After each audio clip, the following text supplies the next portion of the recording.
RFI Convida. Márcia Bechara. O RFI convida hoje o artista visual Antônio Sérgio Moreira. Ele traz a Paris a exposição Okoto, J'existe. Okoto, eu existo. Bom dia, Antônio. Bom dia, Márcia. Bom dia. Bom dia, França. Bom dia, Paris. Bom dia, Lusofonia. Bom dia, Minas. É isso mesmo, bom dia, Minas. Antônio, você tem uma pesquisa de mais de 4 décadas em heranças culturais africanas, afro-ameríndias. Você usa esse repertório para estabelecer um diálogo dentro da arte contemporânea. Eu queria saber o que essa exposição Okoto, J'existe, traz como ressonância na continuação desse diálogo. A ressonância ela é construída a partir das nossas heranças, das minhas heranças, né? Da herança do povo de Minas, da herança do povo do Brasil, das ressonâncias africanas. Então, esse diálogo está sempre no meu trabalho, desde lá do início. Eu comecei com uma arte de pesquisa, que aí sai o folclore, porque a palavra folclore era usada, né, no passado, para questões populares, para a nossa adversidade cultural popular. Então, essas ressonâncias estão no tambor, está em todo o nosso processo de cultura. Repetimos coisas sem saber de onde veio. Comemos angu sem saber de onde veio o angu. Tocamos tambor numa sonoridade sem entender que aquilo vem de um pequeno país africano. Essas são essas ressonâncias. E essas buscas que você procura? Que eu procuro sempre, a todo momento. Elas se renovam, porque a gente não pode achar que encheu o copo. Mas como é que isso se expressa no seu trabalho? Pictoricamente, em termos de cores? Eu me aproprio de objetos descartados. Então, eu trabalho em diferentes suportes.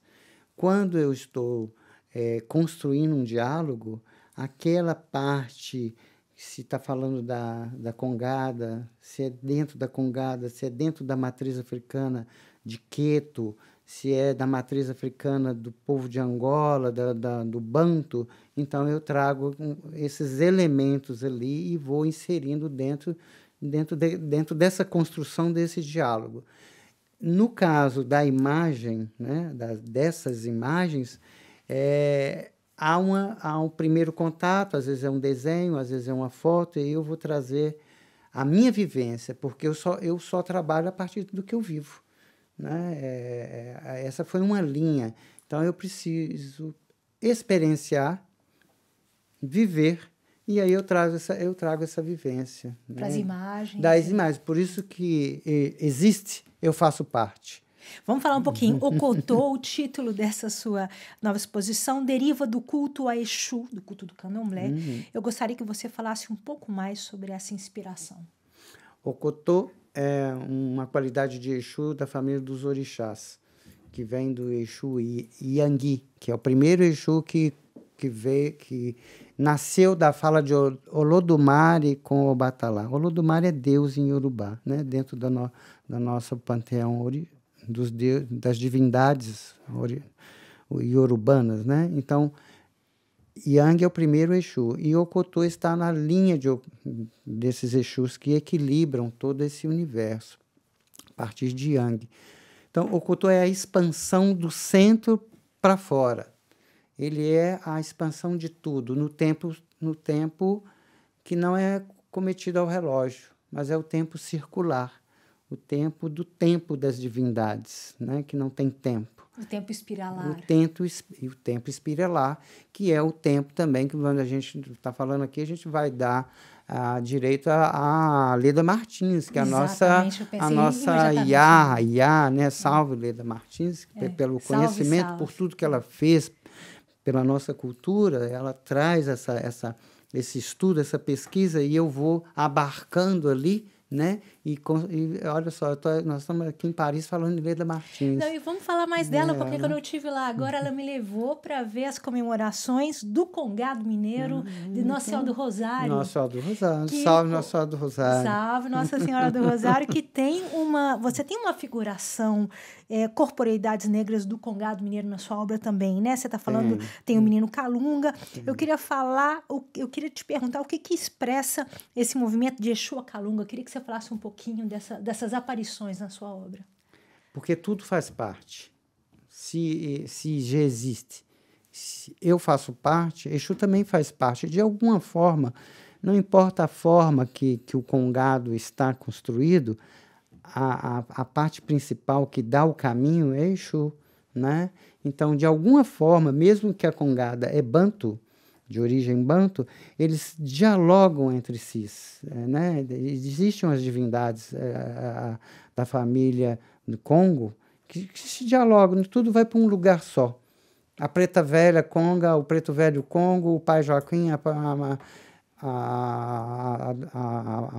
Maria Conga, todos eles dialogam numa coisa que se chama Zambi, que Zambi é o Lodumare, né, Queto, e Zambi em Angola, Banto.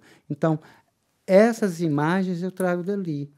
Eu vou fazer essas conexões, né, dentro da minha pintura. Então, ora eu posso estar trazendo algumas imagens que traz diretamente com o menino Calunga, e ora eu trago fragmentos de Exu, por exemplo. Eu trago... A ideia não é pintar a divindade.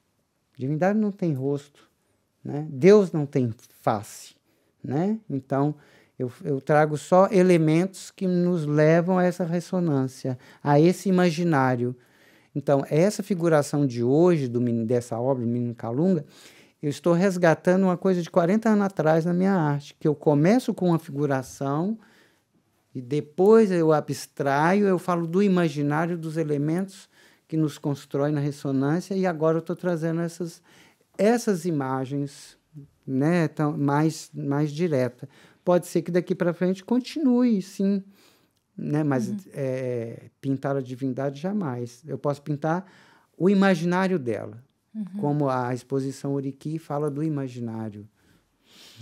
Vamos falar um pouquinho das diásporas negras ou afro-ameríndias, que elas inspiram uma literatura extensa e são importantes no resgate desse conceito de ancestralidade que você fala, com o objetivo talvez de descolonizar o olhar. Eu queria saber o que é preciso para se descolonizar o olhar na arte contemporânea, na sua opinião. Precisa olhar para dentro de si mesmo, né? Primeiro, porque o curador é branco, mas ele não é branco, ele tem um tataravô lá, um avô que é de origem ameríndia, né? Mas é apagado, né? Então, esse curador branco vai olhar para a arte branca, feita por brancos, e a arte negra hoje está chegando. Eu venho falando da invisibilidade da arte pelas mãos, feita pelos afrodescendentes desde 2006, quando ninguém falava sobre isso. A exposição Réplica e Rebeldia, de Portugal, ela falava sobre isso, a invisibilidade. Por que as pessoas não... Né, a arte brasileira, das mãos de afrodescendentes, só iam para as exposições quando era temática. Como atores, grandes atores que nós temos na dramaturgia, eles só apareciam no teatro, na televisão, em grandes séries, quando falava de escravidão. Fora dali, eles eram o quê? Sem nenhum protagonismo. Sem nenhum protagonismo. Não, mas eles eram artistas que tinham uma vivência, né? Eram grandes artistas, independente de escravidão, alguma coisa. Eles se formaram para ser e construíram as suas carreiras. Então, há essa invisibilidade que a arte negra teve durante muito tempo, nós quebramos com o Festival Internacional de Arte Negra de Belo Horizonte, o FAM. Todos nós, os curadores principais, como eu, também participei com curadorias, foi lentamente. Então, hoje é muito fácil você chegar num espaço que tem uma pintura de um artista afrodescendente, mas nós construímos isso lá atrás. Esse portão foi aberto com muita luta, com muita dedicação de alguns de algumas pessoas da área de governo de Minas, da área de arte, né? Os nossos curadores. Então, assim, é muito importante que houve um processo, não foi da noite... De uma hora para outra. De uma hora para outra. E essa descolonizar é, primeiro, descolonize-se. Descolonize-se. Para de olhar aquilo que o outro te ensinou a se olhar. Quebre primeiro os seus preconceitos sobre tudo, para depois você falar a palavra descolonizar para o outro.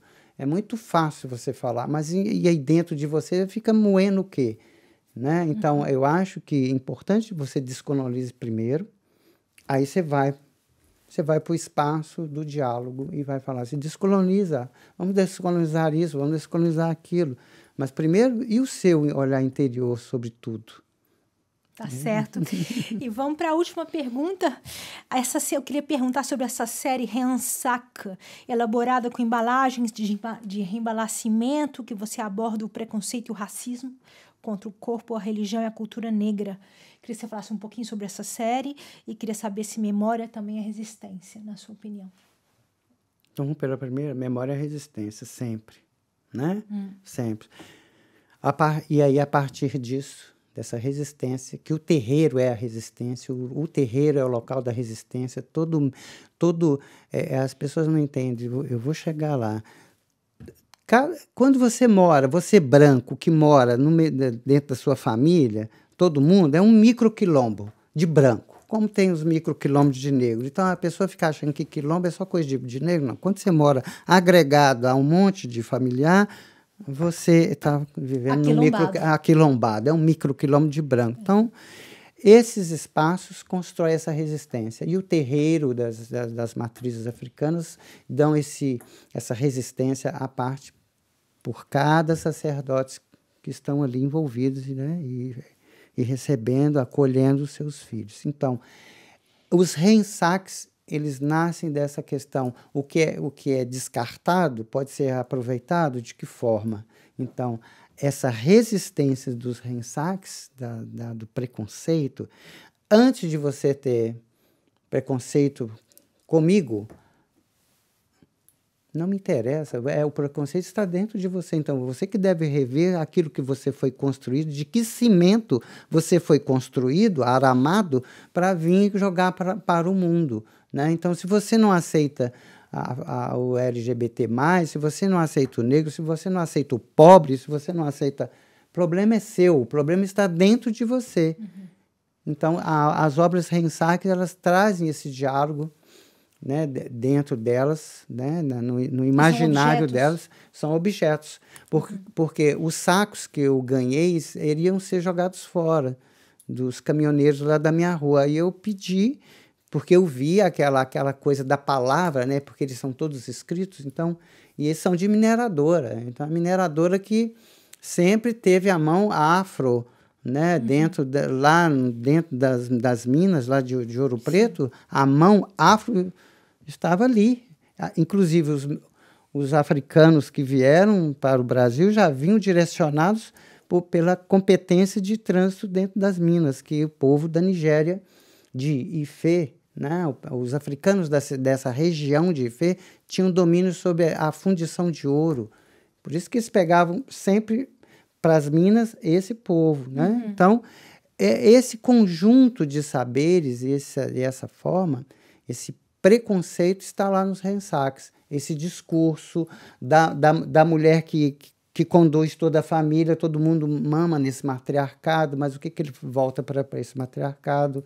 Né? Então, até o preconceito de negro para com negro, né? Essa coisa que o negro branqueia quando ele ascende, então também está discutido ali, né? E essa coisa também do abafamento, né? Se abafa, faz vistas grossas, eu não tenho nada a ver com isso, né? Então eu vou deixar para lá, eu vou dar a volta, né? Mas a volta você sempre vai, quem cala consente.